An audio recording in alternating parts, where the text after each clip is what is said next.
Praise the Lord. A very warm welcome to you all in the name of our Jesus Christ.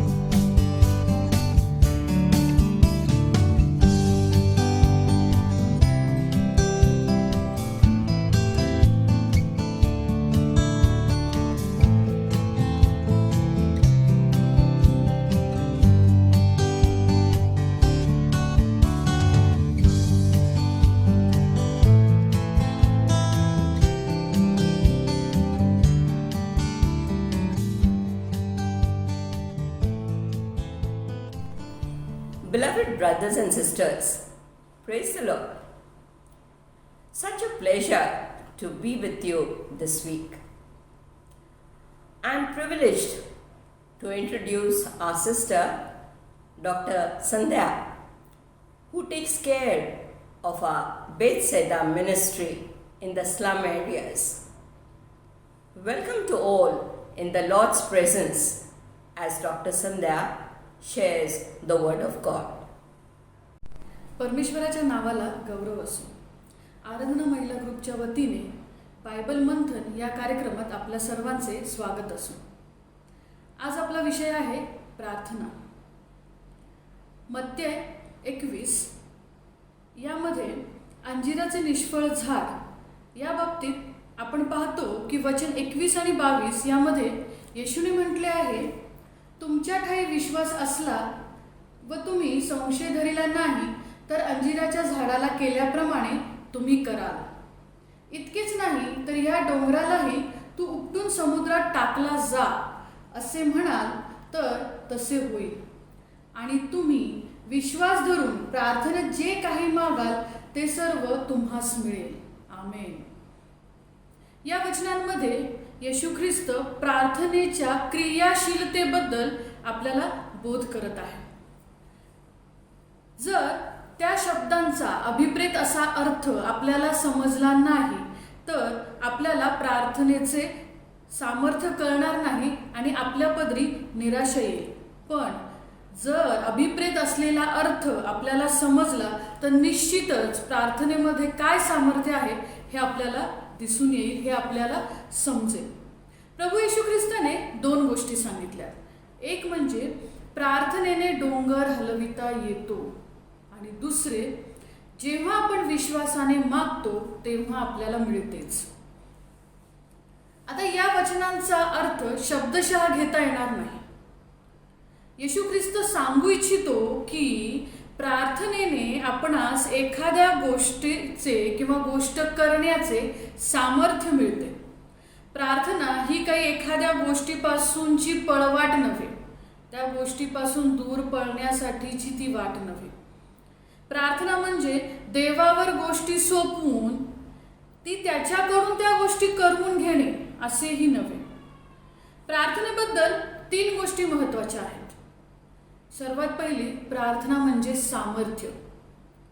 प्रार्थना म्हणजे देवाला काही करण्यास सांगायचे नाही, तर देवाला एखादी गोष्ट करण्यासाठी सामर्थ्य मागायचे आहे.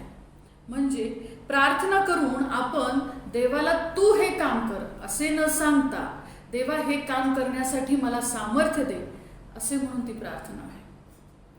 प्रार्थना म्हणजे सोपा मार्ग पत्करणे नव्हे, तर अवघड मार्गावरून चालण्यासाठी देवाकडे सामर्थ्य, देवाकडे सहाय्य मागणे हे होय.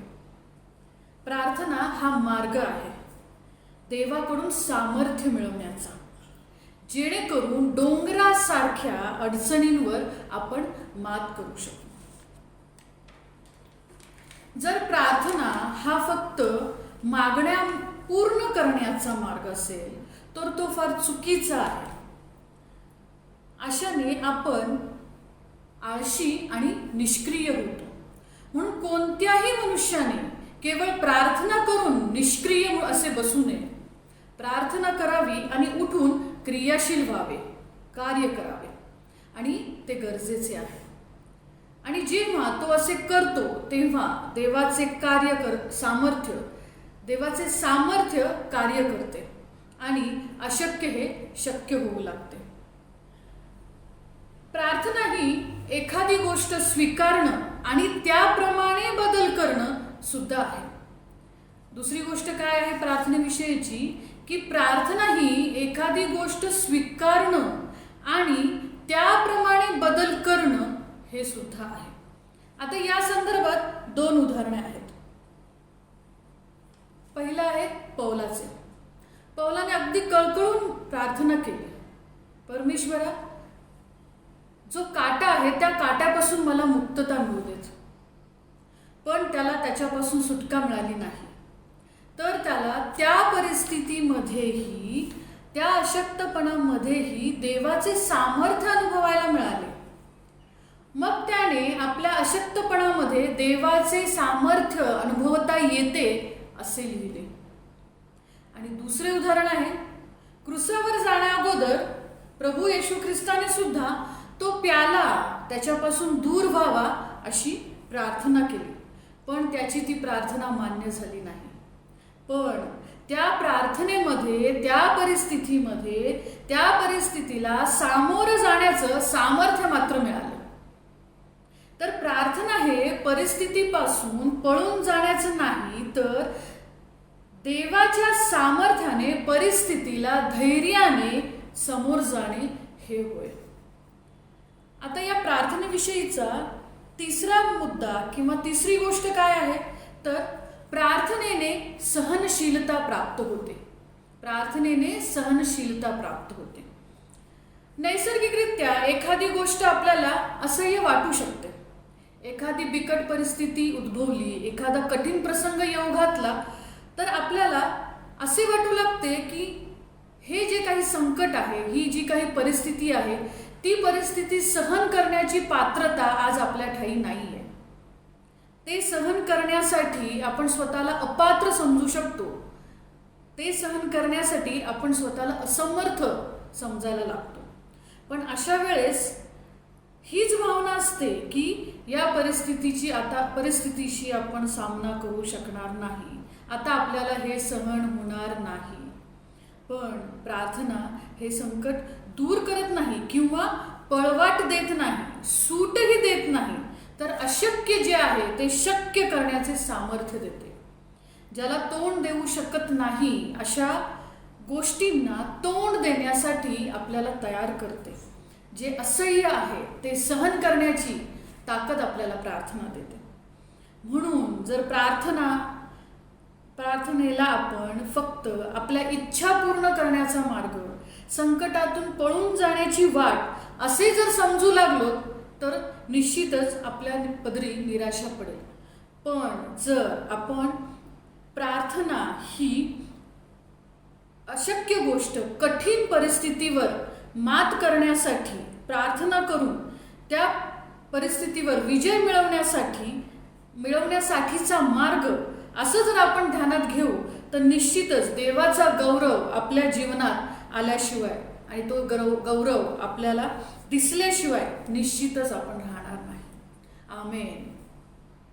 डॉक्टर संध्या, आपण प्रार्थनेबद्दल केलेले मोलवान मार्गदर्शन आमच्यासाठी एक आय ओपनर आहे.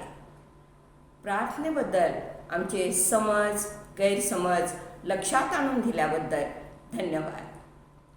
खरोखर जेव्हा आपण आपल्या तारणाऱ्या येशूसमोर हात टेकतो, तेव्हा तो आपल्याला हात देतो. हा गोड अनुभव आपण प्रत्येकाने विश्वासाने घेतलाच पाहिजे. डॉक्टर संध्या, प्रभू येशू तुमच्या सेवेचे हात अधिक बळकट करो, हीच आम्हा सर्वांची प्रार्थना. कारण ही खरी प्रभु सेवा, जनसेवा. मेरे अजीज़ों, प्यारे खुदावंद यीशु मसीह के इबादत के लिए हमारी गॉस्पल सिंगर बहन एस्तेर ने अपने मसीह के खूबसूरती को बाखूब नवाजा है अपने इस गज़ल में. आइए सुनते हैं.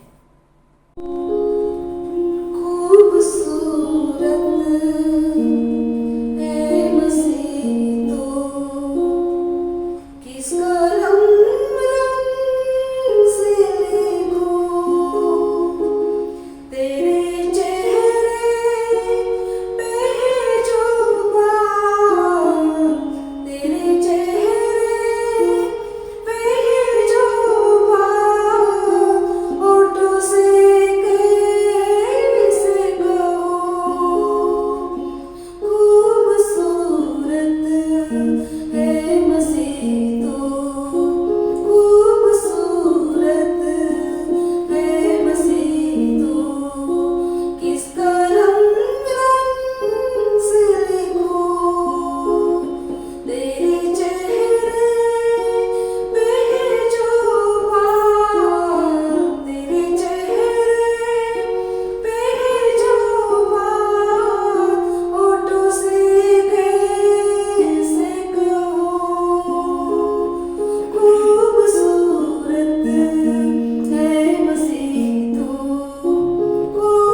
सिर्फ दिलो दिमाग पर छा जाने वाली इस गज़ल के लिए बहुत बहुत शुक्रिया और ढेर सारी दुआएं।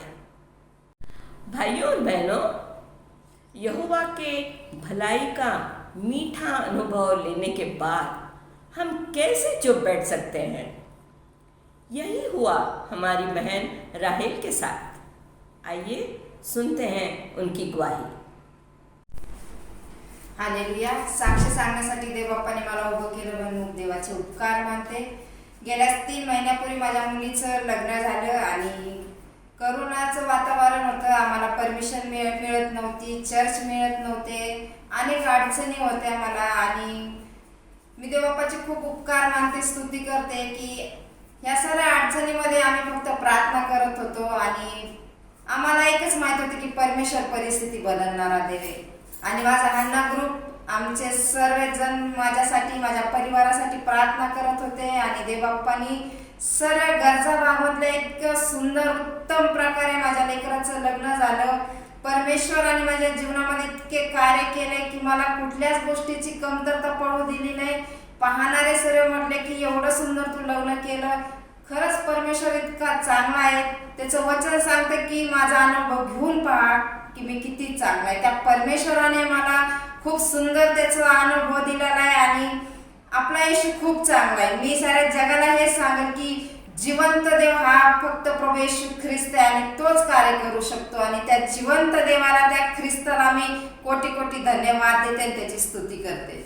आमेन। बहन राहेल भजन संहिता 34:9 में कहा है, उसका भय मानने वालों को किसी बात की घटी नहीं होती। इसी वचन को आपके लिए क्लेम करते हैं। आप और आपका परिवार खुश रहे, आशीषित रहे, यही हमारी प्रार्थना।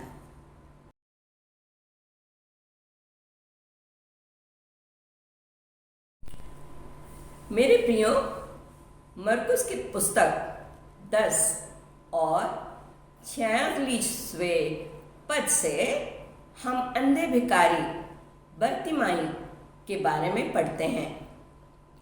नासरत निवासी यीशु उस रास्ते से होकर जा रहे हैं, ये सुनकर अंधे बर्तिमाई ने यीशु को पुकारा।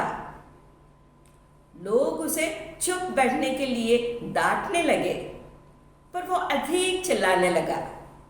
इतने जोर से चिल्लाया कि प्रभु यीशु को रुकना पड़ा।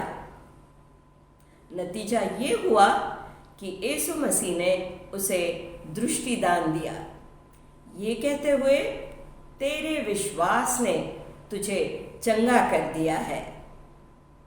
मेरे प्रियो, कठिन समस्याओं का सामना करते वक्त हमें यीशु मसीह को पूरे विश्वास के साथ पुकारना चाहिए। ज़्यादा समस्याओं से घेरे जाने पर जोर जोर से चिल्लाकर यीशु को पुकारना चाहिए। प्रभु यीशु निश्चित ही रुकेंगे और हमें हर समस्याओं से छुटकारा देंगे। प्रियानो, मार्क अध्याय 10 वचन 46 ते 52 मध्ये आपण आंधळा भिकारी बार्तिमय बद्दल वाचतो।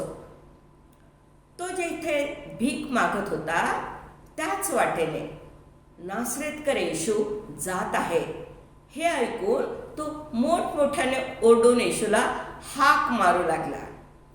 लोकांनी त्याला गप्प राहण्यास धमकाविले, पण तो अधिकच ओरडू लागला। परिणामी येशूने थांबवून त्याला दृष्टिदान दिले।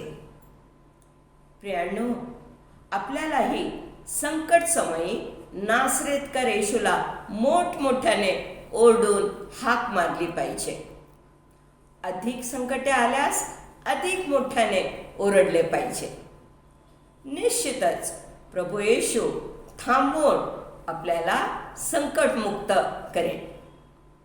फक्त आपल्याला आपल्या विश्वासाचे प्रमाण कधीच कुठल्याही परिस्थितीत कमी होता कामा नये। Dear friends, after hearing Dr. Sandhya's message, let me share with you a form of prayer which may be called crying out to the Lord. We find this in Luke chapter 18, verse 35 to 43, and in Mark chapter 10, verse 46 to 52. Jesus has reached Jericho, where a blind man called Bartimaeus sat begging on the road. After knowing that Jesus of Nazareth is passing by, Bartimaeus began to cry out and say, "Jesus, Son of David, have pity on me." Mark 10:48 tells us that people warned him to be quiet, but he cried out all the more. Now look at this. Verse 47 says he began to cry out, and verse 48 says he cried out all the more. This crying out does not need any training, any qualification, or any appointment. The one thing which stands out here is the sheer desperate persistence of the blind man. Remember, the passionate, intense desire of the very depths of the human heart will never be disappointed by Jesus. Action is better than words. So very true. Men may respect an orator, but they love a man with helping hands. Men admire a man with a great mind, but they love a man with a big heart. Yes, my dear brothers and sisters, we must cry out to Jesus when we have a problem. But when we are suppressed by many problems, we must cry out all the more. Remember, whenever you have a problem, Jesus is passing by.